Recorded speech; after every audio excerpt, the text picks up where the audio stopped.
Black and white பட காலத்திலேயே நடிக்க வந்துட்டவர் தான் நடிகர் விஜயகுமார் சார். கதாநாயகனாக அறிமுகமாகி 2 கதாநாயகர்களில் முக்கியமான நாயகர்களாக அப்படி முதலாவது ஹீரோவெல்லாம் நடிச்சிட்டு இருந்தவர். இவருக்கும் புரட்சி கலைஞர் அப்படின்னு பட்டம் கொடுத்த காலம் உங்களுக்கு தெரியுமா?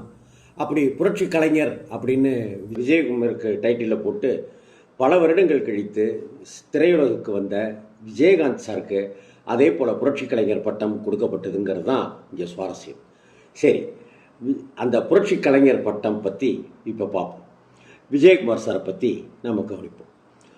மாங்குடி மைனர் மாதிரியான படங்களில் ரஜினிகாந்த் நடிச்சிருப்பார், ஆனால் விஜயகுமார் தான் ஹீரோவாக இருப்பார்.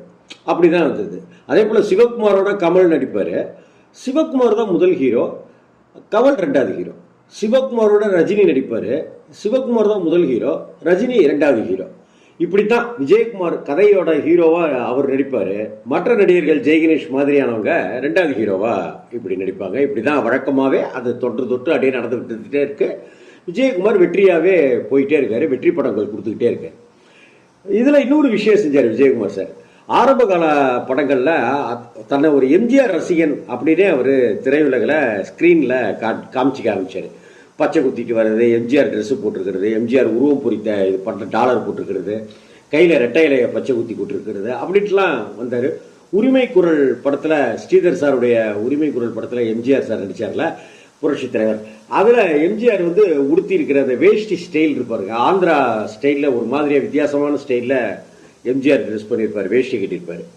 அதே போலயே விஜயகுமாரும் அப்படி ட்ரெஸ் பண்ணிட்டு நடித்த படங்கள் எல்லாமே கூட இருந்தது. கிட்டத்தட்ட எம்ஜிஆருடைய மேனரிசங்களை செஞ்சு மக்கள் மனசில் அப்போ அந்த சமயத்தில் இடம் பிடிச்சாரு. அது கூடுதலாக மார்க்கெட் வேல்யூக்கும் அது பயன்பட்டுச்சு அப்படின்னு தான் சொல்லணும். இப்படி வரிசையாக விஜயகுமாருக்கு படங்கள் வந்துக்கிட்டே இருக்கு.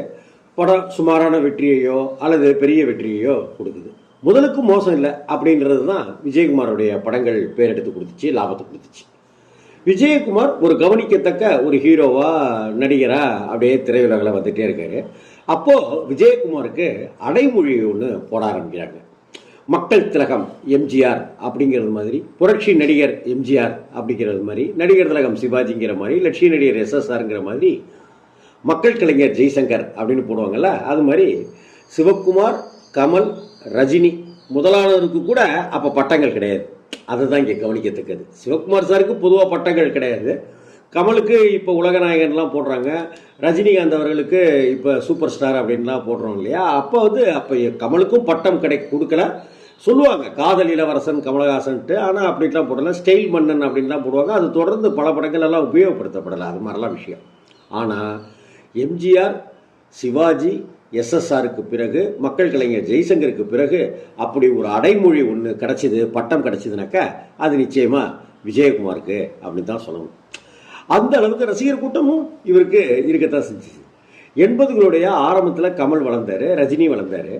அதுக்கு முன்னாடி விஜயகுமாருக்கு புரட்சி கலைஞர் விஜயகுமார் அப்படின்னு டைட்டிலில் போட ஆரம்பித்தாங்க. இது அந்த சமயத்தில் கைத்தட்டெல்லாம் வாங்குற அளவுக்கு விஜயகுமாருக்கு ஒரு தனி ரசிகர்கள்லாம் கூட இருந்தாங்க. எம்ஜிஆர் சிவாஜிக்கு பிறகு கமல் ரஜினின்னு ஒன்று உறுதியாக இருந்துச்சு பாருங்க. அந்த காலகட்டம் கமல் வளர ஆரம்பிக்கிறாரு, ரஜினி வளர ஆரம்பிக்கிறாரு. எம்ஜிஆர் சிவாஜிக்கு பிறகு அந்த இடத்துல கமல் ரஜினி அப்படின்னு வருது. அந்த சமயத்தில் விஜயகாந்த் அறிமுகமாகிறாரு. ஆரம்ப படங்கள் சரியாக போகலை தான் விஜயகாந்த் சாருக்கு. ஆனால் S.A. சந்திரசேகர் டைரக்ஷனில் சட்டம் ஒரு ரிட்டரைங்கிற திரைப்படம் விஜயகாந்த் சாருடைய வாழ்க்கையில் மிகப்பெரிய திருப்புமுனை படமாகவும் வெற்றி படமாகவும் அமைஞ்சுது. அதை அடுத்து சில படங்கள் திரும்பவும் தோல்வி படம் தான். மீண்டும் S.A. சந்திரசேகர் டைரக்ஷனில் சாட்சி, வெற்றி, அப்படியே வரிசையாக படங்கள் வந்துக்கிட்டே இருக்கு. BNC சென்டரில் ஏராளமான ரசிகர்கள் விஜயகாந்த் சாருக்கு உருவாகுறாங்க. திருப்புமுனை படமாக அமைஞ்சது போலவே சிவப்பு மல்லி, பார்வையின் மறுபக்கம் அப்படின்னு விஜயகாந்துக்கு வசூலை குவிக்கிற படங்களும் அப்படியே ஒரு பக்கம் வந்துக்கிட்டே இருக்கு. இந்த சமயத்தில் ஊமை விழிகள் விஜயகாந்தை இன்னொரு உயரத்துக்கு கூட்டிகிட்டு போணுச்சு அப்படின்னு தான் சொல்லணும். வைதேக காத்திருந்தால் இன்னொரு விதமான விஜயகாந்தா அவருடைய பண்பட்ட நடிப்பை காட்டுச்சு.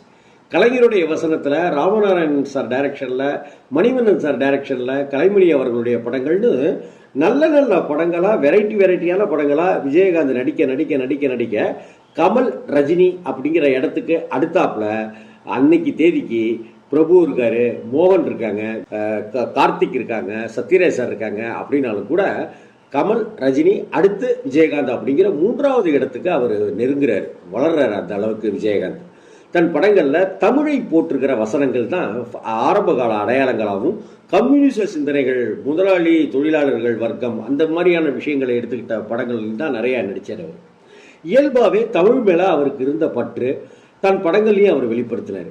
கண்களில் அனல் பறக்க தெரிக்க விடுகிற வசனங்கள், புரட்சிகரமான கருத்துக்கள்லாம் விஜயகாந்துக்கு பலத்த கரவொலியையும் ரசிகர் கூட்டத்தையும் விசிலையும் பரிசாக கொடுத்துக்கிட்டே இருந்துச்சு. 80களில் கொஞ்சம் கொஞ்சமாக விஜயகுமார் கதாநாயகனாக நடிக்கிற படங்கள் குறைய ஆரம்பிச்சிது. வில்லனாக நடிக்கிற படங்கள் வர ஆரம்பிச்சிது. சட்டம் மாதிரியான படங்கள்லாம் வில்லனாக விஜயகுமார் நடிக்க ஆரம்பிக்கிறாரு.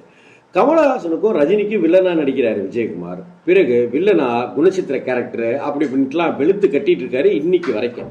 இந்த தருணங்களில் இவர்களுடன் விஜயகுமார் அப்படின்னு டைட்டிலை போட்டு கௌரவப்படுத்துகிறாங்க. அதுக்கு முன்னாடி இவர்களுடன் மக்கள் கலைஞர் ஜெய்சங்கர் அப்படின்னு டைட்டில் போட்ட காலமும் ஒன்று இருந்துச்சு. விஜயகுமாருக்கு கொடுத்த புரட்சி கலைஞர் அப்படிங்கிற பட்டம் நாளடைவில் காரணமாக போயிடுச்சுன்னு தான் சொல்லணும். ஸ்க்ரீனில் விஜயகுமார்னு பேர் வருமே ஒழிய புரட்சி கலைஞர் அப்படிங்கிற பட்டம் அவ்வளோதான், அதை மறைக்கப்பட்டது, அது எடுக்கப்பட்டது அப்படின்னு தான் சொல்லணும். விஜயகுமார் அப்படின்னு மட்டும் டைட்டிலில் போடுற காலம் ஒன்று உருவாகுது. கிழக்கு வாசல், நாட்டாமை, சேரன் பாண்டியன், பாரதி கண்ணம்மா, கிழக்கு சிவிலன்னு விஜயகுமார் தன் நடிப்பால் நம்ம எல்லாம் இன்னைக்கு வரைக்கும் கார்ந்துகிட்டே தான் இருக்க. இந்த காலகட்டத்தில் கமல், ரஜினிக்கு அடுத்து மார்க்கெட் வேல்யூ உள்ள நடிகரா, வசூல் சக்கரவர்த்தியா விஜயகாந்தனுடைய ஆக்ஷன் படங்களும் குணச்சித்திர கதாபாத்திரங்கள் கொண்ட படங்களும் மிக பிரமாதமான அளவுக்கு போயிட்டு இருக்கிற அந்த தருணத்தில் விஜயகாந்த் அவர்களுக்கு புரட்சி கலைஞர் அப்படிங்கிற பட்டம் டைட்டிலில் போடப்படுது. கலைஞர் கொடுத்த பட்டம் இது. ஒரு கட்டத்தில் விஜயகுமாருக்கு கொடுத்த பட்டம் இப்போ அதெல்லாம் ரசிகர்கள் மறந்தே போயிட்டு, இன்னைக்கு கூட நிறைய பேருக்கு 80களில் இருந்தவங்களுக்கோ 70களில் இருந்தவங்களுக்கோ கூட புரட்சி கலைஞர் விஜயகுமார் அப்படின்னு போட்டதெல்லாம் கூட நினைவுக்கு வராது. புரட்சி கலைஞர் அப்படின்னாலே விஜயகாந்த் அப்படிங்கிற முடிவுக்கு விஜயகாந்தோட ரசிகர்களும் மக்களும் வர தொடங்கிட்டாங்க. அந்த அடைமொழிக்கு பொருத்தமான கலைஞர், நடிகர்னு மக்களும் கொண்டாட ஆரம்பிச்சிட்டாங்க. தென்னிந்திய நடிகர் சங்கத்தினுடைய தலைவராக புரட்சி கலைஞர் விஜயகாந்த் பணியாற்றிய காலத்தில் புரட்சி கலைஞர் அப்படின்னு தான் அவர் அழைத்தார்கள். கேப்டன் அப்படின்னு புகழ்ந்தார்கள். அதற்கு காரணம் கேப்டன் பிரபாகரன் அப்படிங்கிற ஒரு படத்தில் நடித்தது. கேப்டன்கிற பெயர் பின்னால் நிலைத்து இன்னைக்கு வரைக்கும் கேப்டன் அப்படின்னாக்கா அது விஜயகாந்த் தான். வேற யாருக்கும் அந்த பட்டமே கொடுக்கவே முடியாதுங்கிற மாதிரி ஆயிடுச்சு. புரட்சி நடிகர், மக்கள் திலகம், பொன்மன செம்மங்கிற பெயரெல்லாம் இணைஞ்சு சொல்ற விதமா எம்ஜிஆர் புரட்சி தலைவர்னு ஆனார். அதே போல புரட்சி கலைஞர்னு விஜயகாந்தை அழைத்தவர்கள் கேப்டன் அப்படின்னு அழைக்க ஆரம்பிச்சாச்சு. காதல் இளவரசன்கிற டைட்டிலுக்கும் உலகநாயகன்கிற டைட்டிலுக்கும் நடுவே பட போஸ்டர்களில் நவரச நாயகன்னு ஒரு டைட்டில் கமலுக்கு கொடுத்ததெல்லாம் ஒரு காலமாக இருந்தது. ஆனால் அது தெரியல, அது தொடரவே இல்லை. அப்படி தொடர்ந்து போட்டுக்கவும் விரும்பலை கமல். அப்புறம் அது நவரச நாயகன் அப்படின்ற பட்டம் கார்த்திக் அவர்களுக்கு கொடுக்க ஆரம்பித்தாங்க. கலைஞர் கருணாநிதி சுட்டிய கலைஞானிங்கிற பட்டம் கமலுக்கு இருந்தது. நவரச நாயகன்கிற பட்டம் கமலுக்கு சொல்லப்பட்டது டக்குன்னு கார்த்திக்கு சொல்லப்பட்டது. ஆனால் இன்றைக்கும் புரட்சி கலைஞர்னா அது விஜயகாந்த் தான், கேப்டன் அப்படின்னா அது விஜயகாந்த் தான்.